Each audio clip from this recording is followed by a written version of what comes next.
Boa noite, amigos. Recebemos com muito prazer o maestro Zé Renato Acioli, que vai nos falar de um grande orgulho de Pernambuco, que é a Orquestra Sinfônica do Recife.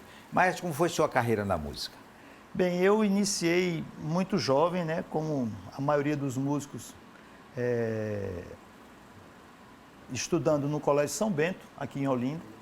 E o São Bento tinha um centro de música e logo depois fiz universidade. E desde o início, eu, logo no colégio, fui convidado a ser maestro assistente do coro do colégio. E a partir daí foi natural essa aspiração por ser maestro, né, por caminhar nesse universo de estar à frente de um conjunto, seja vocal, seja instrumental, dirigindo, né, com essa arte aqui que é tão, às vezes, misteriosa, que é você se comunicar através dos gestos. Agora, toca instrumento? Toco piano. O maestro tem que tocar instrumento ou o maestro pode não tocar instrumento? Veja, é melhor que ele toque um instrumento bem, não é? Porque é importante. O piano ajuda muito, porque o piano ele pode reduzir o som daquela massa sonora da orquestra, ele pode fazer reduzindo no piano. Então, quem toca piano, de alguma forma, tem uma intimidade com a harmonia, né, com os acordes e com a melodia. Então, isso ajuda muito a quem vai se preparar para ser maestro. Mas, por exemplo, você tem grandes maestros que são violinistas, né? Ou, por exemplo, o maestro Karabichevsky foi oboísta. Então, necessariamente, não precisa tocar todos os instrumentos, mas tem que ter a noção de como todos funcionam. Isso é importante. Qual é a principal característica que um maestro deve ter? Bem, é uma profissão bastante interessante. Sob o ponto de vista artístico, a gente precisa conhecer o repertório, né, tradicional de orquestra. A gente precisa ter uma noção muito aprofundada, né, de harmonia, de contraponto, de todas as faculdades, vamos dizer assim, de todos os aspectos musicais para estar à frente do conjunto. Precisa conhecer o funcionamento dos instrumentos, porque quando você pede, por exemplo, para uma trompa, alguma particularidade que só aquele instrumento faz, é necessário que a gente saiba, né? Mas é uma profissão, João Alberto, muito eclética, no sentido de que a gente também é líder, a gente tem que ter uma boa comunicação, né, tanto com a própria orquestra como com o público. Muitas vezes a gente tem a noção de que o maestro tem que ser aquele maestro mais rígido e sisudo. Isso aconteceu muito no século passado, né? O século XX tem toda uma tradição dos grandes maestros, maestro Karajan, né, como um representante maior dessa linha. O próprio maestro Eleazar de Carvalho tinha um pulso assim, muito forte. Hoje em dia isso está menos, vamos dizer assim, menos comum, e os maestros estão mais dóceis, no sentido de que a gente precisa compor esse trabalho com um conjunto, né? O conjunto também precisa ser ouvido e precisa haver muita interação. Agora, o maestro, quando o senhor e Lafranco, que são os dois que comandam a Orquestra Sinfônica do Recife, receberam o convite, sabiam que estava diante de um grande desafio, né? A Sinfônica não vinha bem, a verdade é essa. A Sinfônica ela está passando, eu fico brincando num período de entre-safra, né? O trabalho que vinha sendo feito durante a pandemia, né, que foi muito duro para toda a classe artística, porque o artista gosta de público, o artista gosta desse contato, a gente precisa estar muito próximo do nosso público, e esses conjuntos maiores tiveram que parar a atividade por conta das restrições sanitárias, mas a Sinfônica vem numa reformulação.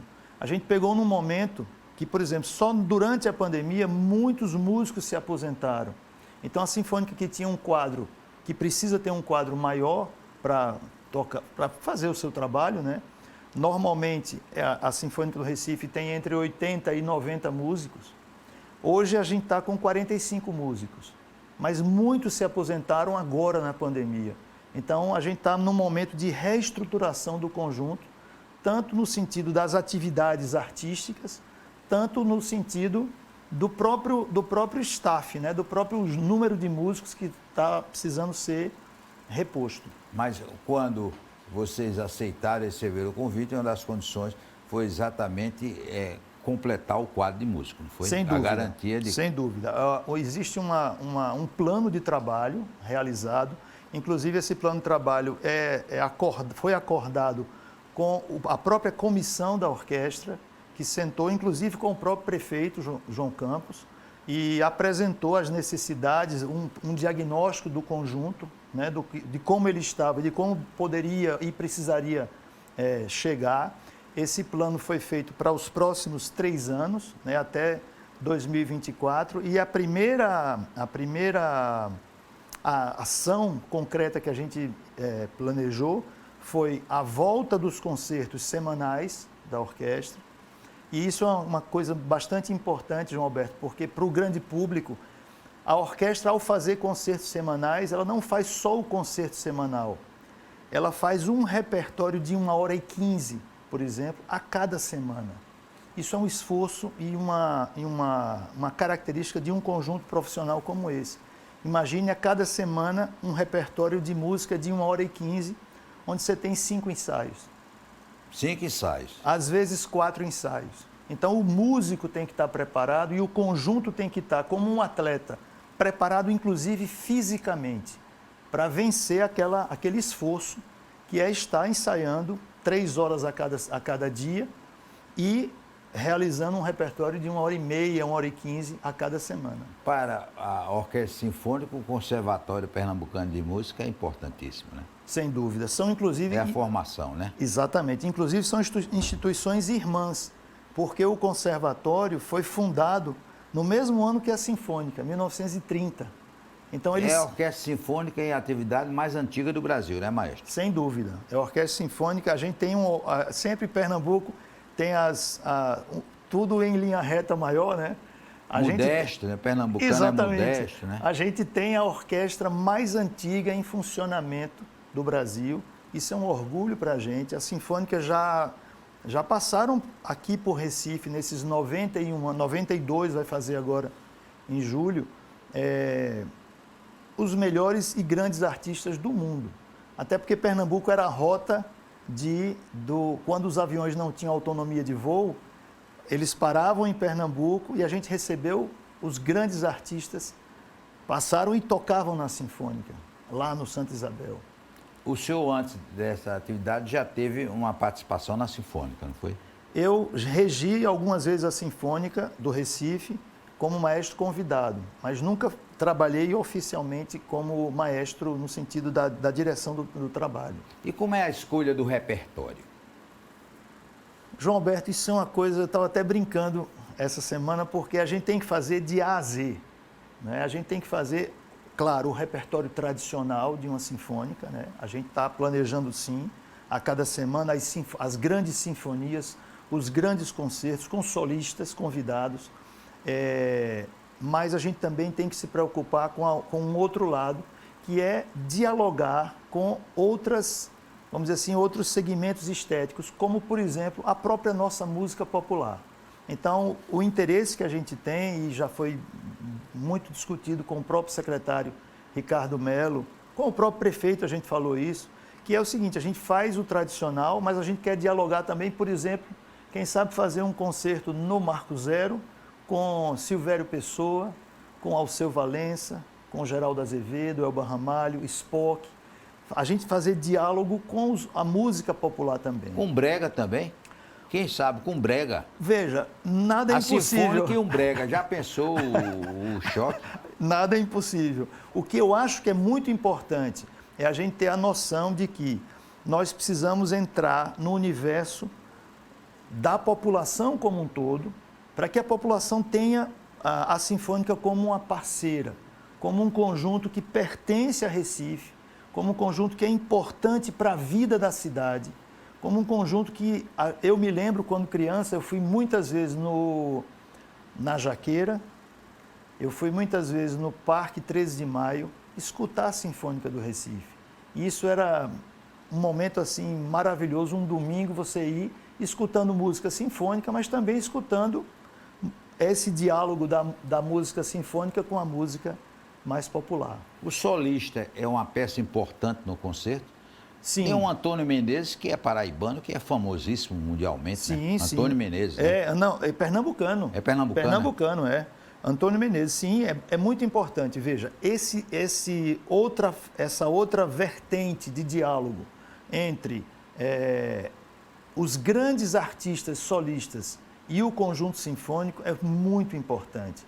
Então a gente tem já apresentamos e a gente vai começar o trabalho com os solistas da terra e regionais, como por exemplo a pianista Eliana Caldas já tá convidada e outros solistas da região a gente vai fazer.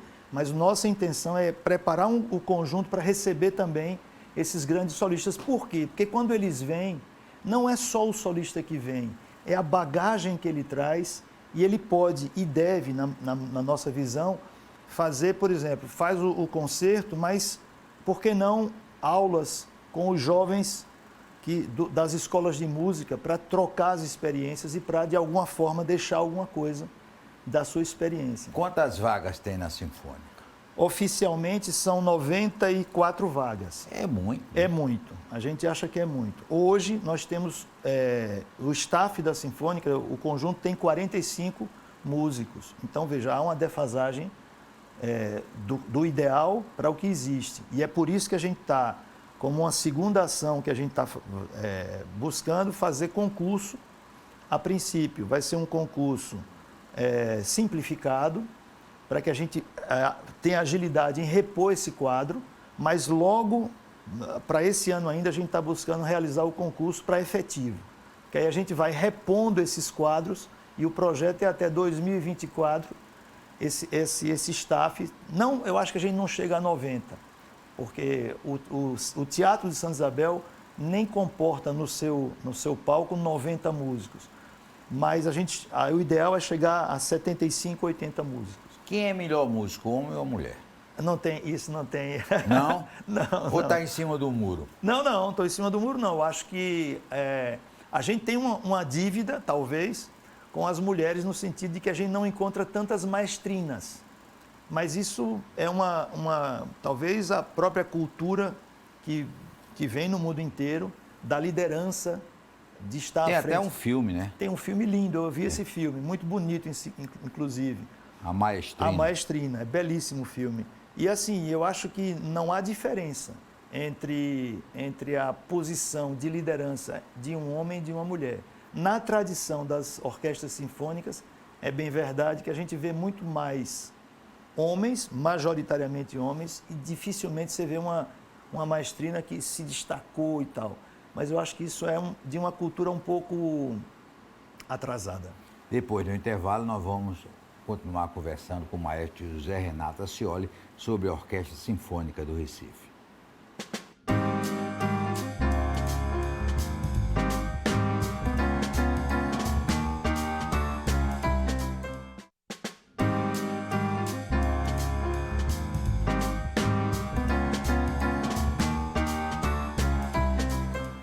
Maestro José Renato Acioli, o secretário Ricardo Melo prometeu aqui no nosso programa a volta dos concertos para a juventude, porque a Orquestra Sinfônica se apresenta e na véspera tem um concerto que leva alunos de escola. Isso foi implantado aqui pelo Eleazar de Carvalho, quando era regente da Sinfônica do Recife.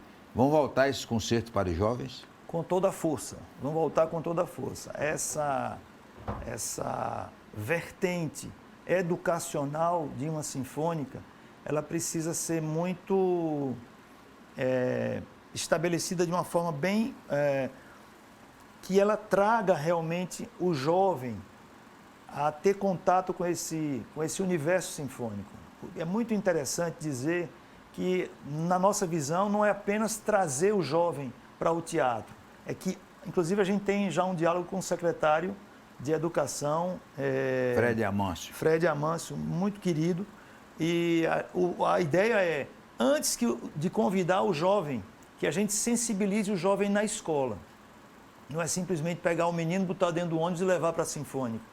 Ele precisa saber que ele está entrando numa casa centenária, que é o Santa Isabel, que é teatro de referência e patrimônio da nossa cidade, patrimônio do nosso país.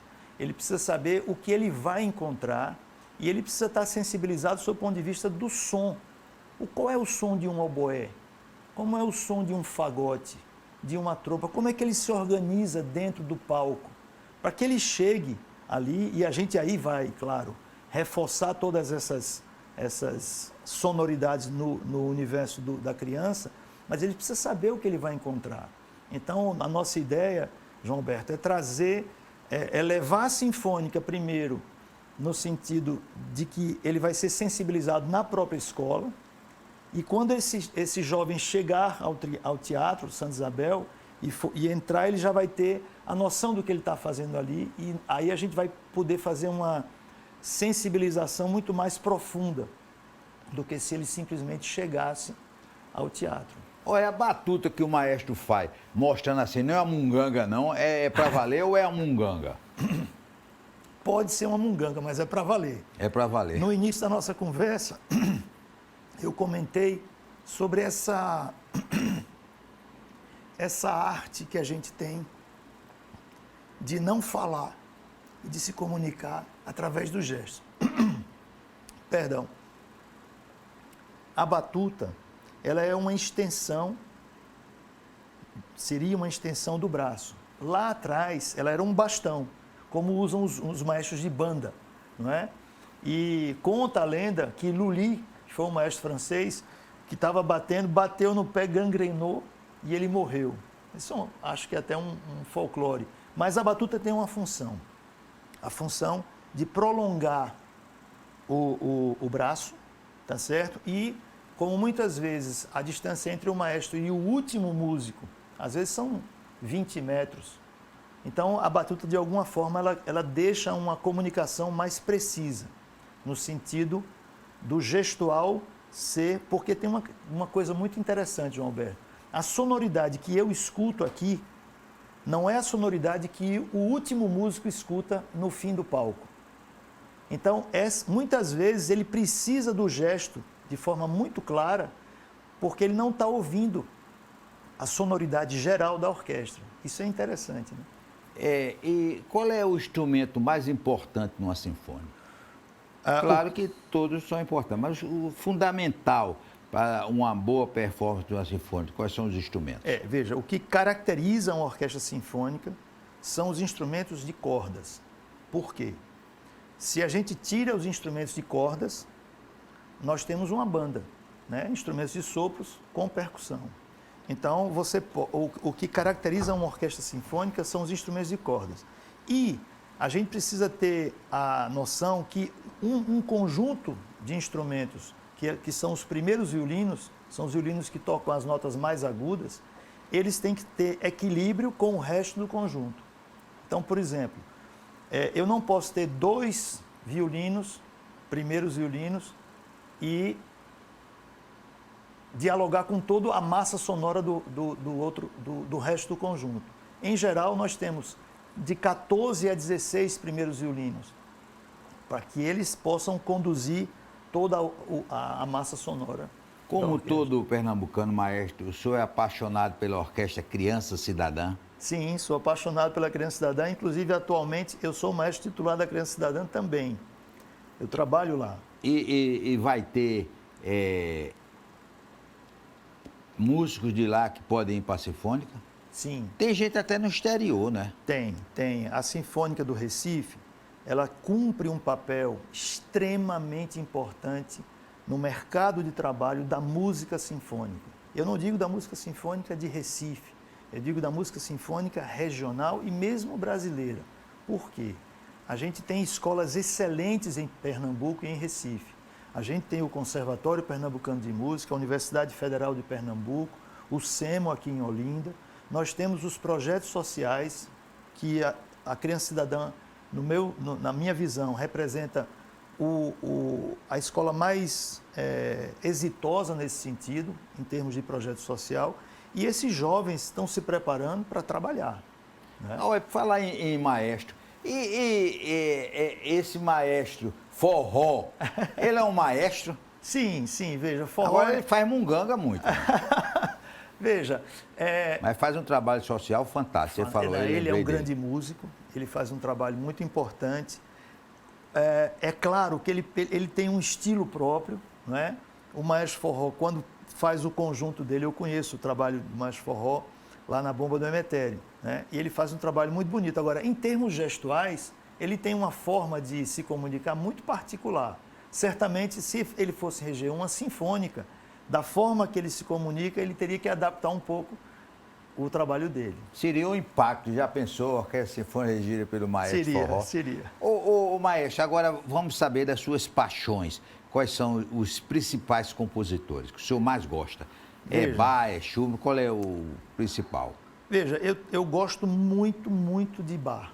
Eu acho o Johann Sebastian Bach... Não é o Bach da não cachaça, é o Barzinho, não. É o O Barzinho eu vou de compositor. vez em quando, não tenho nenhum preconceito, não. Mas o Johann Sebastian Bach, ele é um divisor de águas. A gente diz que tem 3 Bs, né? Os BBBs da música clássica, Bach, Beethoven e Brahms. Eu gosto muito desses 3 compositores. Mas eu gosto muito também dos compositores do século XX e XXI, que tem uma música um pouco mais, vamos dizer assim, estranha para se ouvir. Eles exploram sons, até ruídos, né? Eu fiz, inclusive, um mestrado em música do século XX e XXI. Aí já é uma coisa muito mais específica do trabalho da gente. Mas esse BBB que eu te falei, João Alberto, eu tenho uma paixão muito particular. E é muito ligado à cachaça, que é Bach e Brahma, né? Você vê, dos 3 tem um Bach e o Brahma. Só não tem Beethoven, né? Mas esses grandes músicos tomavam direitinho? Você leu a biografia deles? Sim, veja, eu acho que aí é muito de cada... Por exemplo, um compositor que chama muita atenção pela música harmoniosa e fácil de ouvir, que é Mozart, não é? A vida particular de Mozart é completamente diferente da sua música. Mozart foi um boêmio desses inveterados, né? E desregrado. E veja que a música dele é completamente harmoniosa, né? Então não há muita relação. Não era gênio, né? Esse era... Você sabe um gênio que a gente tem aqui, que eu vi atuar de forma incrível? Maestro Duda. Que, aliás, está se recuperando do AVC. Está se recuperando do AVC. Maestro Duda, eu estava no conservatório e o Maestro Duda chega para o ensaio, e inclusive um ensaio com o Maestro Cucide Almeida. E aí Cucide disse: olha, Duda, cadê o material? Ele disse: não se preocupe, Maestro, está aqui. E aí ele pegou uma partitura e foi escrevendo para o violino, saxofone, e foi distribuindo o material. E eu disse: isso não vai dar certo. Eu estava na plateia assistindo o ensaio. Eu digo: isso não vai dar certo. É um gênio. E Villa-Lobos? Villa-Lobos é outro gênio. Inclusive, esse ano nós estamos fazendo os 100 anos da Semana de Arte Moderna, da qual o Villa-Lobos foi expoente na música. Villa-Lobos foi um compositor extremamente importante para que o Brasil reconhecesse a sua música. Qual foi a obra mais importante dele? O Guarani? As Baquianas. As Baquianas brasileiras, porque ele mistura a tradição do Brasil, das melodias do Brasil, com a forma de escrita de Bach. Olha Bach entrando na história de novo. Por isso que chama Baquianas Brasileiras. Ele também foi um gênio, né? Um gênio. Agora, tem compositores de músicas clássicas modernas bons? Tem. Quem a gente vive é feito o frevo. O frevo, as músicas de sucesso do carnaval é Capiba, Nelson Ferreira. Na música clássica também tem. Tem. Inclusive, nós temos compositores jovens atuantes em Pernambuco, que é uma outra vertente que a Sinfônica do Recife quer trazer. A gente, já no primeiro concerto, por exemplo, tocamos músicas de Duda, vamos tocar músicas de Dierson Torres, de Matheus Alves, de Paulo Arruda, que são compositores. Tem o Guerra Peixe também, não é? Guerra Peixe, que trabalhou aqui, inclusive, né? Guerra Peixe foi professor de Clóvis Pereira, de Sivuca, de Jarbas Maciel e de Capiba. Agora, eu lembrei de ressaltar uma coisa, João Alberto, que é muito bonita. Nós temos esse ano o maestro Clóvis Pereira, que é esse maestro que faz frevo e que faz música sinfônica, está completando 90 anos, E a Sinfônica vai trazer a obra dele. Durante todo o ano, a gente vai querer tocar toda a obra de Clóvis Pereira, escrita para música sinfônica, em homenagem, evidentemente, aos seus 90 anos. Nós queremos agradecer ao Maestro Renato Acioli e viram que realmente a nossa Orquestra Sinfônica do Recife vai voltar aos anos de ouro. Um forte abraço e até amanhã, se Deus quiser.